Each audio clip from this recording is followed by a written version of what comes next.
mission of your business matters. And 40 years ago, I would have laughed at that statement because every business I knew had mission statements, but none of them, they had no impact on how the business was run. I have come to realize that the mission of a business truly matters. And if it doesn't for your business, I see that as a problem because the mission becomes a tool of alignment. You know, we talk a lot about our businesses need alignment, and yet we behave in inconsistent ways within the rules of our own companies.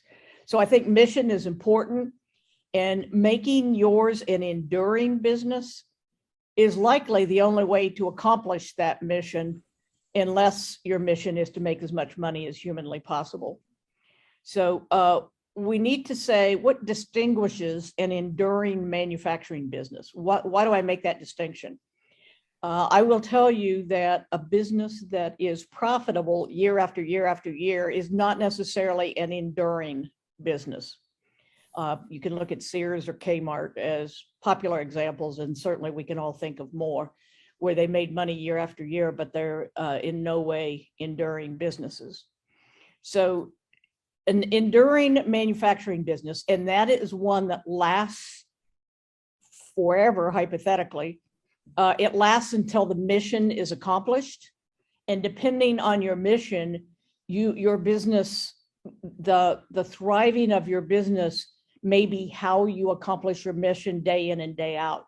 So you may be accomplishing it every single day. And that's why and how your business endures. So an enduring manufacturing business will always be mission driven. It will focus on strategic profits instead of maximizing profits or instead of accounting profits. There always has to be a pass the baton strategy. Many of you who are in businesses, you know, when you go from one CEO to the next, it's often like a cold shower to everybody working there because we're going from we used to do it this way and now this guy wants to do it this other way. In an enduring business, you have to have a consistent leadership philosophy. You have to have the same mission. It may evolve, but it can't just change. Say, okay, we don't care about that anymore. We now care about something else. Those businesses will not endure. So there has to be an entire strategy about how to pass the baton. I'll use the term generation after generation. And that extends not just from top management, but throughout the organization. This kind of business will always consider the need of all 5 constituencies. You've got customers, which we all know about, investors, which you all know about. And in this world, investors are just as likely to be banks or private people investing money. We absolutely need to take care of our investors. We absolutely need to take care of our customers, but we also need to remember our suppliers, our employees, and the community at large. And a business that ignores any of those 5 constituencies is unlikely to endure because we need them to be successful. And then the last thing that is a major distinction between an enduring manufacturing business and a what I'll call traditional is the enterprise capabilities that they focus on and develop. Now, an enduring mission has to have meaning for all 5 of your constituencies. That doesn't mean they have to get on the horse and carry the flag. It means they have to care, have some interest in it. Because otherwise, why would they bend over backwards to help you succeed? An enduring mission has to have the committed passion of leadership. If your leadership isn't dedicated to the mission, then they're not dedicated to the purpose of your company. So we really need to have leadership that has passion for that, and that's part of that pass the baton strategy.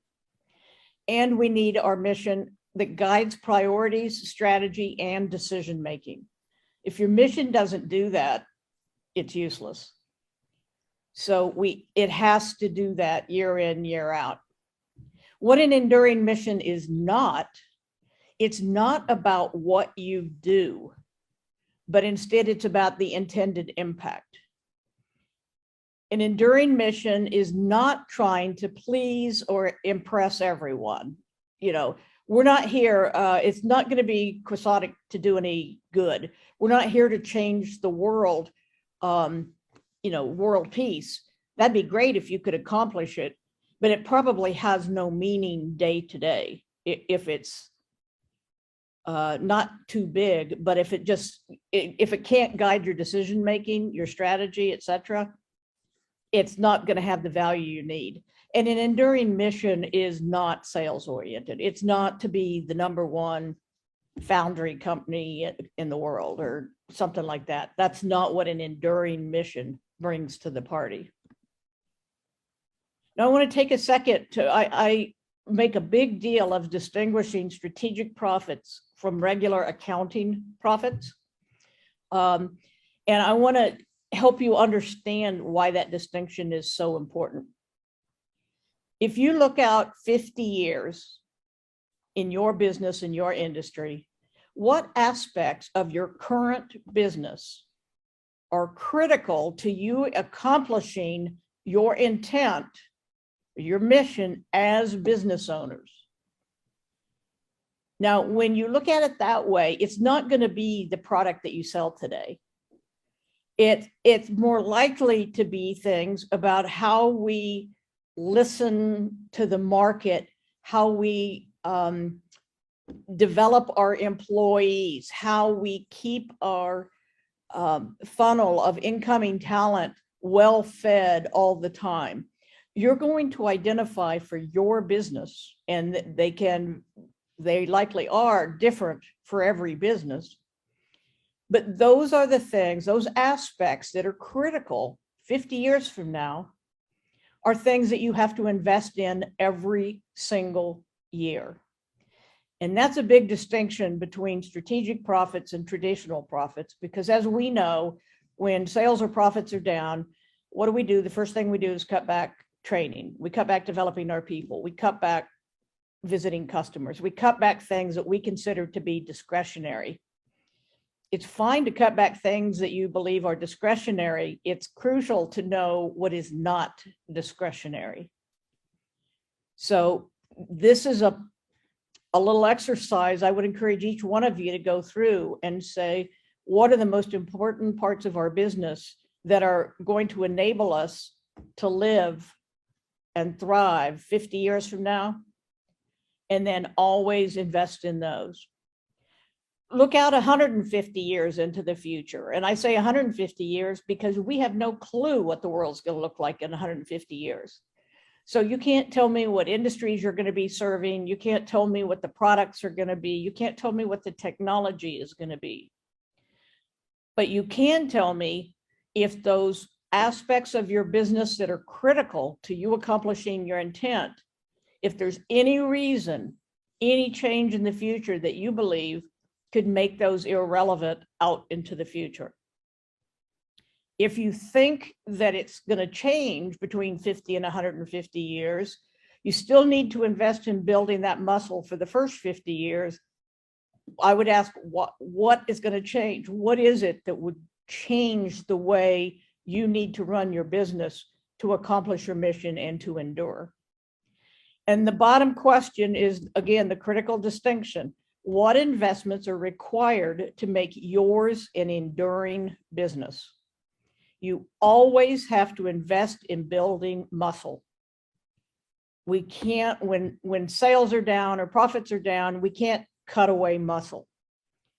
So to do that, you have to know what's muscle and what's not muscle. And the definition of muscle is those aspects of your business that are critical to you accomplishing your intent. Now, for some of my companies that I've worked with, it is things like market research. It is because they're very innovative companies and they're constantly innovating new products. And so they have to constantly be very good at market research because what they're building, selling can change. The technologies they're using can change, but they've got to see what's going on in the market to know how to perform, how to be successful. For some, it is relationship building. If you say yours is a relationship business, then you have to be a master of developing and propelling relationships. Your customers, your employees, all of your constituencies have to see you as integral to their success. And that means you can't slow down investing in partnerships or in relationships if that is in fact something that is core to who your business is. Enterprise capabilities, just real quickly, design over hope. Most manufacturers think design applies to products, and it does and should, but have you designed your business for profitability? Most have not. Most hope for profits. Most think, well, if we can sell it for more than it costs us to make, then that's a good thing. But if you haven't designed your business for profitability, then you haven't designed it to invest in building muscle year after year after year. So design for profitability, there's a lot of aspects. You have to be able to thrive in ambiguity because we're always going to have it. And ambiguity it's not a weakness, it's an opportunity for all of us to thrive. And this is where leadership is absolutely crucial. If your teams believe that you've got, your hands on the steering wheel, it may be foggy, but we know that we can trust you and believe in you, your team will thrive in ambiguity. And another category of enterprise capabilities is you have to realize it's not about your product, it's not about your industry. It's about the thinking, integrating, and value adding that differentiate you. So don't tell me that you've got the best widget in the world, because the reality is, who cares? It's how do you think that will help us become better? How do we integrate our thinking? How do we integrate what we're doing? How do we propel each other forward together? And you've got to figure out how you're adding value. And I don't mean by trimming excess metal away from some metal part. It's how you look at value adding at the entire mission and your constituencies that is critical. So you've got to understand what those are. And most of us don't understand what those are right now. Your enterprise capabilities are not your product, your service, your equipment or your industry. That's what you're doing right now, but that's not the one that will make you thrive 50 years from now or 150 years from now. So it's a very different way of thinking about your business. As an example, I have a client that has a big chunk of their business has been in oil and gas. Their sales fell by about 50% 2 years ago. And so we've done a lot of work about how do you invest in muscle when that's the case. And we're also dealing with most of their industry is going to go away. With the part of oil and gas that they're dealing with, the size of their market will probably be 10% of what it has been. So they have to look at how to replace that. And it's in their case, it has to do with the relationships with the innovative people in those organizations. They may not be supplying oil and gas anymore, but that doesn't mean they won't be supplying, for example, Shell Oil or Marathon, because those companies are creating new futures. So understand that it's not that you make the best widget, it's how do you help other people succeed. I only want to look at the right half of this right now. Design competency is something that confuses a lot of people.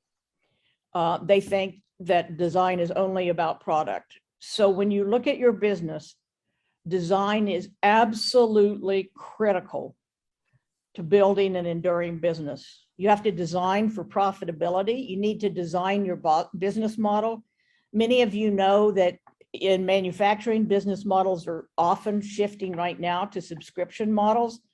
They're shifting to selling data. So there's a lot going on.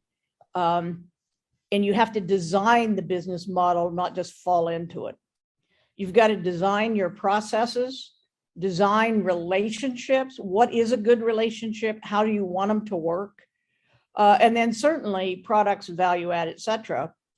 But your intentional design of cost, speed, and quality characteristics Intentional design has to be a core competency of your organization. So I just ask that you keep that in mind. And I think that's all we need to do right now. Let me stop sharing. You know, when I listen to you, as I listen to you and look at this book and look at what it's talking to, it really isn't just manufacturing, right? These business concepts are universal, correct? I mean, I'm looking at some of these concepts and these ideas, and it just seems like a general business book and not just for manufacturing. Is that what was it intended to, or? Well, I happen to love manufacturing. So I wrote it for the people I love. Okay. I wrote it for manufacturing, but there's really only one chapter in there that people not in manufacturing might struggle reading. So it's any industry, any business can read this. If they care about building an enduring business, the concepts in here will absolutely apply and apply virtually identically. So, we didn't prepare questions. This is more just a conversation. And so this, but I do have a question. When you walk into a business and you're there for the first couple days and you're looking around and you look at some issues that might need to be resolved, what is the most common thing you see that's a problem that needs to be addressed that you see over and over and over again? Lack of discipline. And by that, I mean, we do think lack of discipline is one of the key internal limitations to our success. Poor metrics and lack of prioritization are some others. But executives tend to think we've said, go take care of this, Eric, and then they go on to their next thing. And they assume that you've taken care of it and that it's fixed. The follow-up is, I've had top managers say, well, if I follow up, they'll think I'm micromanaging. Not if you follow up and say, Eric, I want to make sure you're making progress on this. What help can I give you?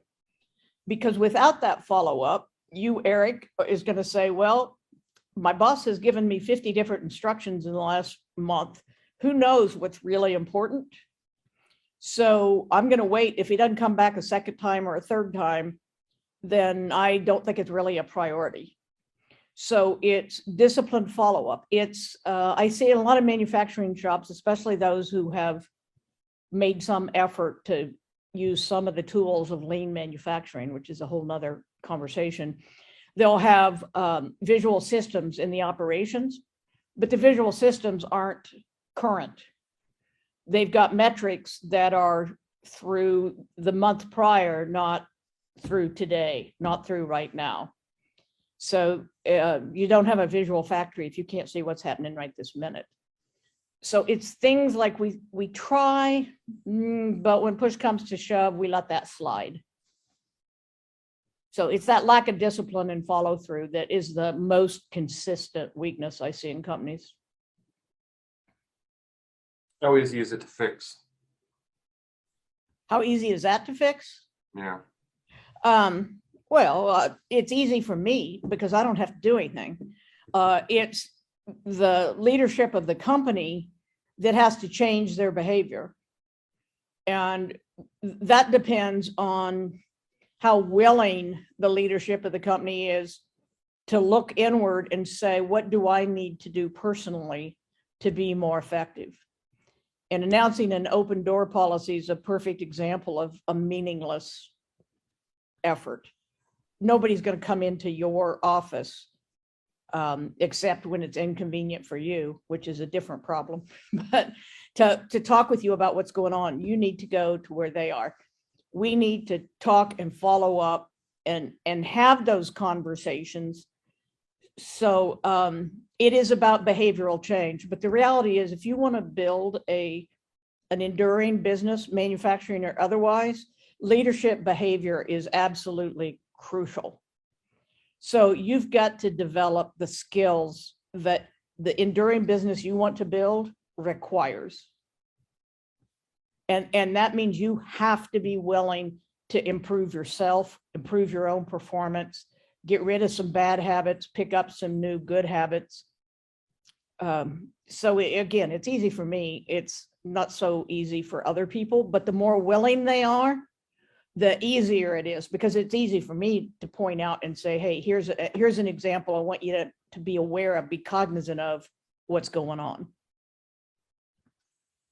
Ben has a couple questions. One of them is, do you recommend that your businesses have active boards of directors or advisors that have independent voices? I'm going to say yes.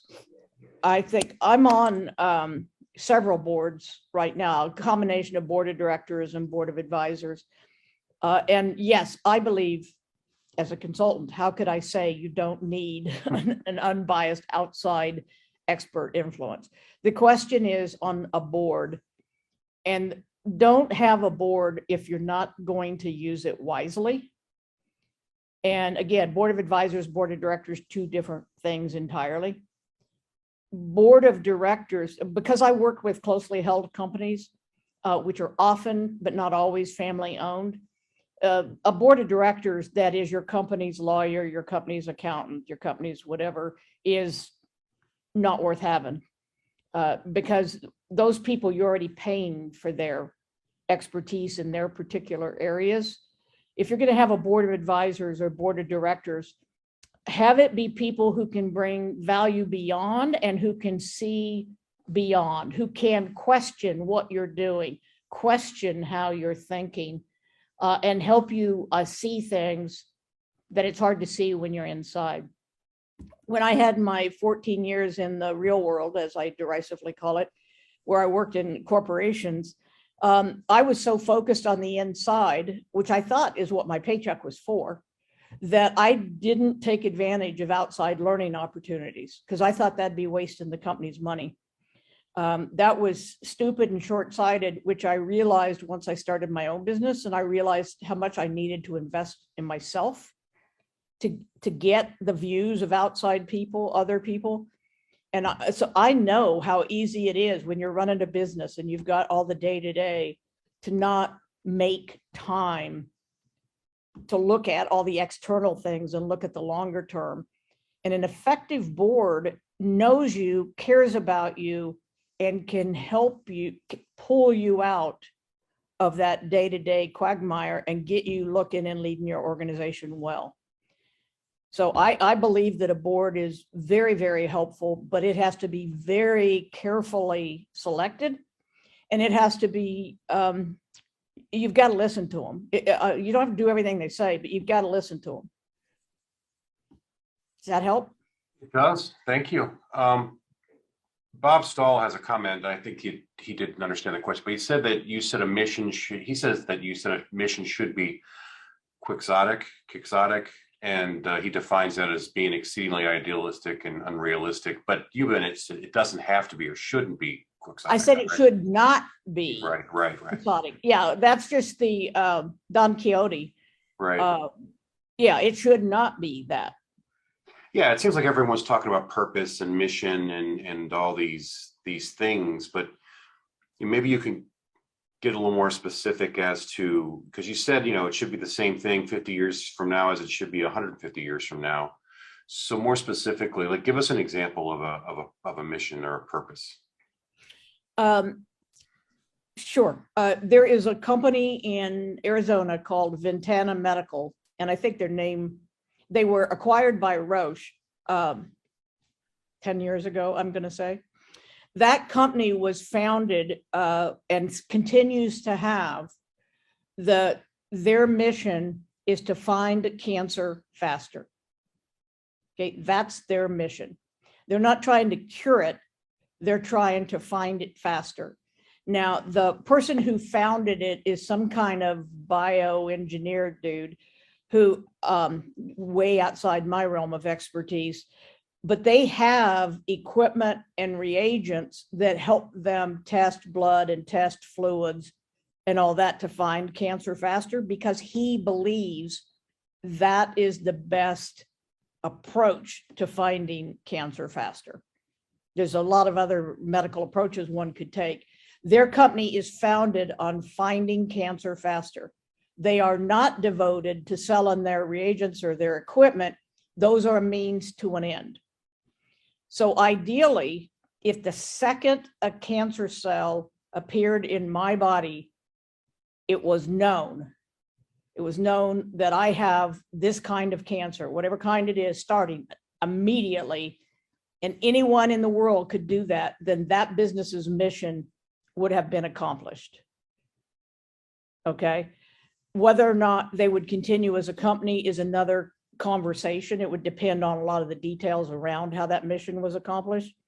When they were bought by Roche, part of the legal agreement built in is that Roche cannot change the mission of that division. They cannot change the way they run that business.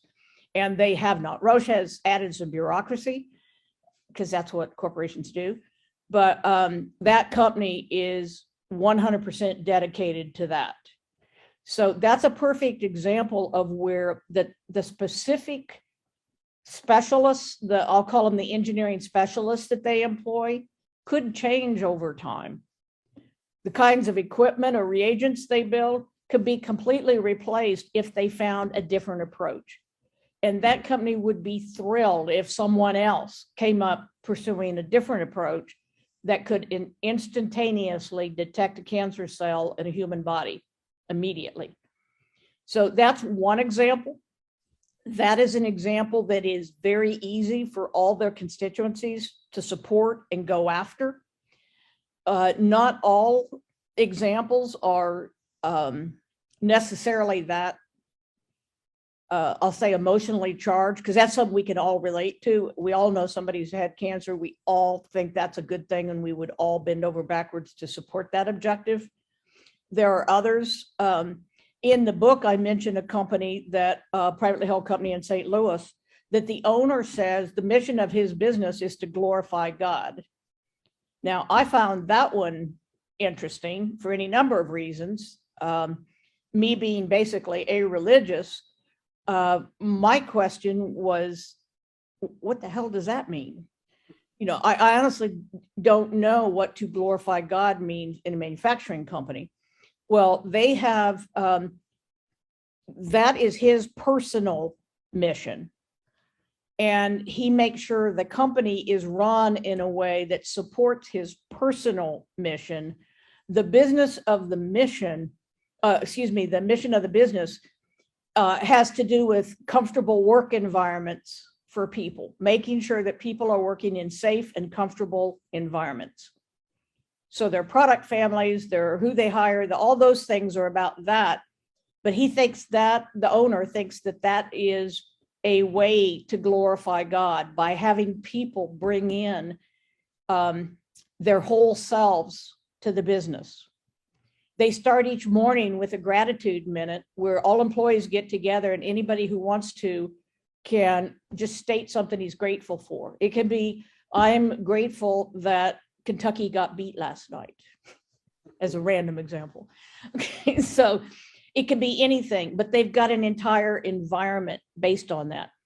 Now, my question for them was, have you blocked off unintentionally a lot of people from working with your company because they're not all about God?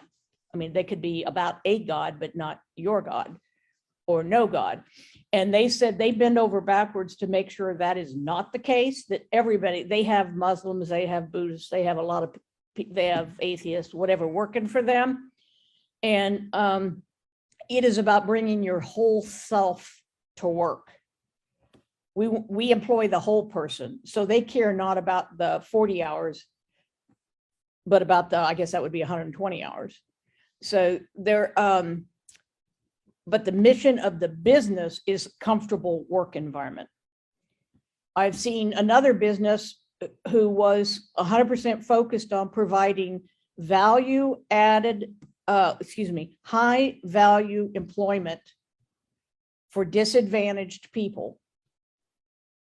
Okay, so that's their whole thing, is community impact. That's what that says as an example, is that when they expand, they don't build their factory out in Gates Mills or Solon. They build it to where in an area more like the opportunity corridor kind of scenario for a Cleveland example. This company doesn't have anything in Ohio, but so a mission can be any number of things, but if you take a mission, if you say my mission is to be the best metal stamping company in the world, that has no meaning whatsoever. I mean, it sounds kind of nice, but how will you ever know? And who cares? And how do we know that metal stamping will still exist in 50 years? So there's distinctions there. Is that some examples? Yeah, it comes back to, I remember someone telling me a long time ago, if you make a statement or a purpose or something with a client or a prospect and the responses can be, so what, then you need to rethink your entire strategy. Are you familiar with Michael Moe's idea of mission corp? Are you familiar with that? No, I'm not. Okay, all right. That was just a question, and didn't know if you have heard of that before. There's a bunch, there's some great lines and tidbits in here, and one of them that I pulled out, and it makes me think about my business and what I do. You say if your customer's value-added thinking isn't evolving quickly, you're in a dangerous market. If yours isn't either, you're in a dangerous business. And so as I keep thinking about that, I keep wondering how much control I have over my customer's value-added thinking. I can control mine, but maybe you could expand a little bit on that thought. Sure. You can control who your customers are. And let me give another manufacturing example, and I'm going to go back to this company that had a big chunk of their business in oil and gas. So when you look at the customers in oil and gas, I'm going to say around the world that they could sell to, there are those who are going to milk oil and gas for everything they can, and then they'll worry about it later. Or there are those who don't believe that oil and gas are really going to decline that rapidly. They just can't believe their industry is going to go away. Those customers are not looking at how they need to evolve to still be viable 10, 20, 30, 40 years from now. So the company I'm working with, we are evaluating each of their customers in oil and gas, not based on historical business and not even based on what we think the business level will be in the next 5 years. Because believe me, that's come roaring back and everybody now wants all their products. We are looking at which ones have got the most forward thinking. We want to talk to the innovative people within those companies to see what they're planning. They're all looking at, well, not all of them, but most of the ones that are looking at something else are looking at the obvious choices, the wind energy and the renewable kinds of things. But there are also some that are looking at, okay, what is our true expertise? And do we really have to be an energy company in the traditional sense of the word? So we're looking at working with the customers that we can continue to support as they're moving forward. And we're getting involved with their innovative groups for where their business is going to see how we can help them succeed. Because we don't want to be just considered a flare provider, being a specific product. We want to be considered a partner in your business. And we are, at this point, considered that. We need to make sure we are in the future. So that's an example. If you're selling to oil and gas and all your oil and gas customers are just denying the inevitable, you're in a dangerous industry. If you are denying the inevitable, you're in a very dangerous business. Hopefully that makes sense. It does. Another thing you say is if your products and customers disappear tomorrow, what important value could your manufacturing business offer the next day? And I would think most businesses would not be in business, right? Well, and that's sad, and that's what I'm trying to address. Okay, that's because we think of ourselves as widget salespeople. We think of ourselves as what we do as opposed to the value we provide. Now, in manufacturing, again, that's where I live. So my examples there, I can vouch for 100%. If I veer off into your financial stuff, I can only have some small data points, but we're good at things. We're good at solving problems. So if your customers and products disappeared tomorrow, what does your company still have? And in your personal case, you still have the ability to build relationships. You still have the ability to look at different options for financing things. And even if it's out of outside your traditional realm of whatever it is, stocks, bonds, whatever, you personally have what it takes to get new customers to think differently. And it might not be in finance, but you know how to evaluate risk, and you know how to prepare for risk. You know that people have different risk levels. So you could take the skill sets that you have, and those are the skill sets why you're in business right now.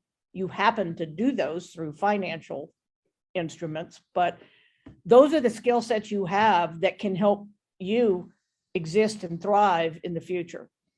So this is just kind of a way to help people identify what is the muscle that we can't cut no matter what in our business. And I really have to shock people and shake people to get them to realize that the widget is not the business they're in. It's not, okay? Whatever it takes to get people to think back, what do we really do well? And it's not that we perform well, on-time delivery. Well, there's a high standard. Right now, on-time delivery, high quality, all those things are like the price of entry.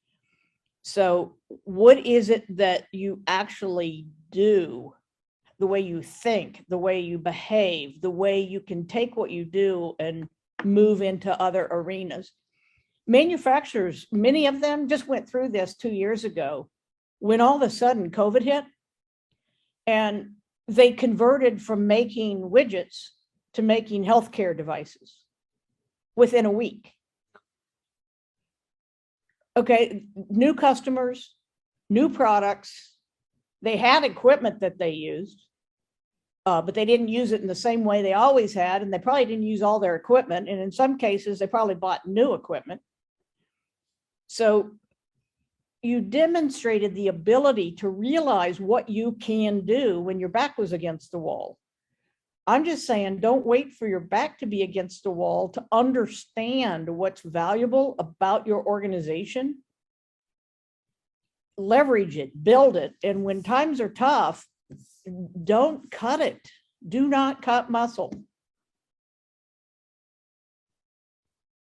Where did you get this love for manufacturing? Did you grow? Did your family own a manufacturing business, and you grew up on the floor of a steel plant? What's your story? I grew up in a small town in Kansas.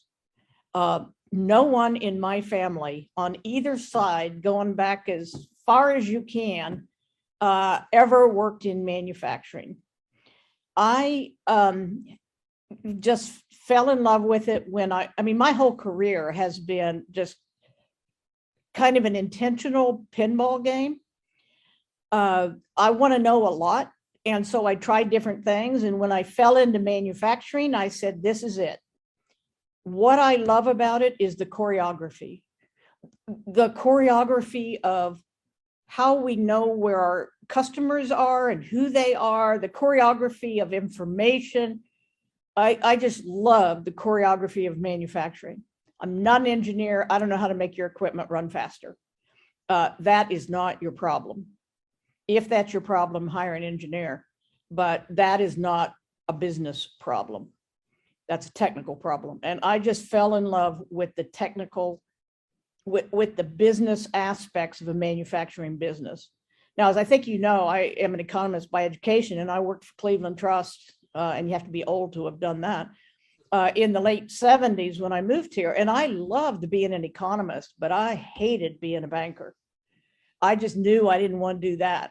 So Stouffer's recruited me away. I went there. I loved it. I had fun. It's easy to relate to macaroni and cheese. TRW recruited me away, and I went to work making engine parts. And it's harder to get excited about engine parts. You know, when you're telling people stories, they like to hear about macaroni and cheese more than they like to hear about high pressure, high temperature blades and vanes for turbine engines. But it was the same, not different. I had FAA instead of FDA, you know, whatever. I had metallurgists and ceramists instead of food scientists. And so there's a lingo to pick up. But my skills were 100% transferable because the choreography is the same. Different dance, but the rules of choreography are the same. So I just fell in love with it. I've never been in a manufacturing facility where I couldn't see or learn something. They're just fascinating. Sorry, I get excited. Yeah, you do. Do you only work with manufacturers? I mean, because these concepts, these ideas, I mean, every business can apply them, not just manufacturing. Do you work with other industries too? I have. I choose not to at this point because it's about me having fun. And I've worked with universities, and those are very sick environments. I've worked with healthcare, and those are very sick environments. I've worked in financial areas, and those are, KeyBank became a client after Cleveland Trust morphed into KeyBank. Again, sick environments. What do you mean? What do you mean by sick environment? Well, as an example, I always get paid in advance. Okay, that's the rule. Well, and I'm going to mention KeyBank by name. KeyBank had a 90-day net rule. They would pay 90 days after. I said, well, it's not going to work. I'm not going to do it. So because they wanted me to do this project for them so bad, and they thought it was an important project that was worth paying me a lot of money, but they would not break the 90-day rule, I invoiced them. And I generally don't issue invoices. They're kind of a waste. You know how much you owe me, pay me. But I invoiced them. The person who was approving it approved it. And 90 days later, I got the money. And then I called them to schedule and begin the work. Now, is that any kind of healthy, intelligent environment? Now, KeyBank's a big deal, and they're very profitable. But that's not a way of thinking that I find fun. So when I say sick environment, I mean, they're not in banking. When I worked there, the reason I didn't like banking, the first question people would ask is, what's your title? And I'm like, what kind of question is that? Well, it was an organization where in my position, I got to eat in the executive dining room. And so that was said that I was somebody that they should be polite to. And if I had eaten in the regular employee dining room, they didn't have to be nice to me. That's just what I call a sick environment, where it's everything is based on something other than what truly matters. And I say what truly matters, I mean, to me, I'm not judging. If somebody else really cares about eating in the executive dining room, okay. Work there, love it, have a blast, just not what I want to do. We've got like 5 minutes left for this conversation. What last thought do you want people to take away from this that they're going to chew on and think about for the next 2 days over the weekend? It could be anything. It could be about Ukraine. Could be about the Kentucky. Obviously, you don't like Kentucky. So well, the rest of my family went to KU, Kansas University. Oh, okay. So I didn't, but I just don't like Kentucky. So sorry about that. Okay. Yeah, for me, there's a real question of whether or not you want to be an enduring business, because creating and running an enduring business is very different from running a make as much money as you can business. And neither one is good or bad. They're different approaches to running a business. I personally support enduring businesses, companies that want to become enduring, because I have fun there. That doesn't mean you want to build an enduring business. You may want to build one to sell it, to get as much money as you possibly can and go sit on a beach. And I think that's great. If you think you might want to run an enduring business, I think you need to understand what that means. There's a website for the book that's mfgmastery.com. It is, I have a couple things out there, one of which is you'll see at the bottom a link to an assessment. And there is an assessment in the back of the book, the hard copy book, or digital copy book also. But there's an assessment broken into two parts. And the first part is, do I want and am I ready? And I would encourage you to take the first half of that self-assessment and say, does this make sense to me? And is this something that I might want to do? Because there's a lot of different ways to run a successful business, because there's a lot of different definitions of success.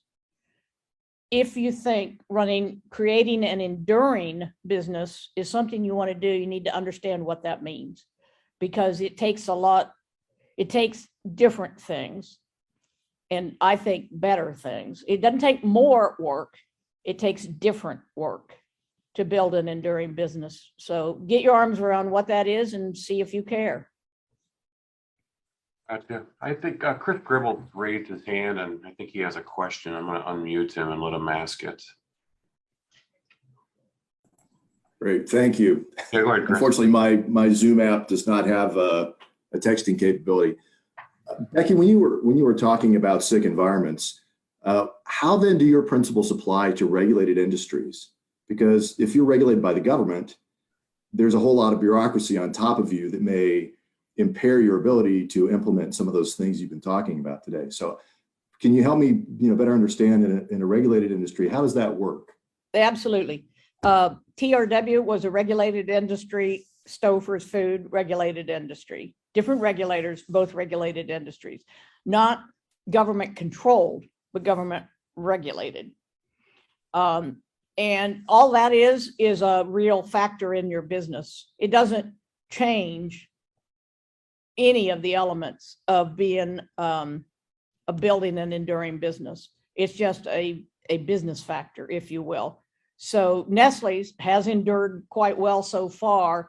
Most of what they're doing from a mission, et cetera, standpoint, they've been very good at. Not everything, but they've been very good at it. And they're regulated by different governments and different agencies all over the world. It's just a business factor. That's all. Chris, does that answer, or am I minimizing something that I'm not understanding? Well, I think that helps. I guess, certain industries are more heavily regulated than others, which then builds bureaucracy. And, as you say, and because I'm in a bank, I understand your comments about key. But the government regulation in some cases does in some cases lead to irrational decisions because of the bureaucratic red tape that you've got to go through to actually make decisions. Well, and all I'm going to say is not nearly as much as we normally do. We are, in many cases, our own worst enemy. Having worked in banking, food, and aerospace, and having consulted with Reuters Stokes, part of GE, which was in the nuclear business, and some other, in the nuclear business, heavily controlled. Yes, there were stupid things we had to do because those were the rules, but that wasn't 90% of our business.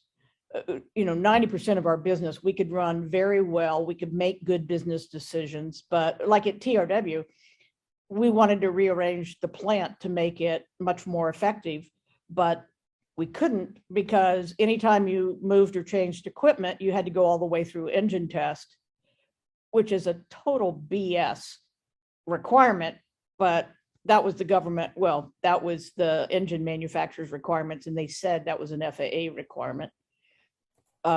So we had to leave the equipment where it was because it was easier to just give up on that fight. But there were still a million other things we could do. So, you know, I would say don't let the fact that you're regulated make you do stupid things as a way of life. Okay? So You know, so you would give argue unto then Caesar- perhaps there's an administrative muscle that you need to develop to deal Yeah. with your bureaucracy as part of your business. Absolutely. It's if you're going to live in a highly regulated area, you need to have bureaucratic talent. That seems like an oxymoron, but you need to be extremely good at minimizing the impact of the bureaucracy on you accomplishing your mission and you living your values. If you can't live your values in that environment, you've got a non-starter. Great. Because No, you're thank you. giving up your I values. appreciate your comment. Okay. Thanks, Chris. And well, we're up on an hour, and that hour seems to go so fast with everybody, and especially with you, Becky. But now's the time when we thank you for your time, and hopefully you'll be able to hang around a little bit with us if you can. We go into our networking phase where we break out into little Zoom rooms with 4 or 5 or 6 people and get a conversation, meet some new people. And so what we'll do is we'll go into that. I'll ask you all to who are going to stay to unmute yourself, and also to turn your cameras on so people can see you. And I'll work on getting everybody in. Again, Becky, thank you so much. At the back of that cheat sheet that we gave everybody is all of Becky's contact information, her office number, her cell number, her email address, etc. So if you need to get it or want to get in touch with Becky, that's how you can do it. Okay.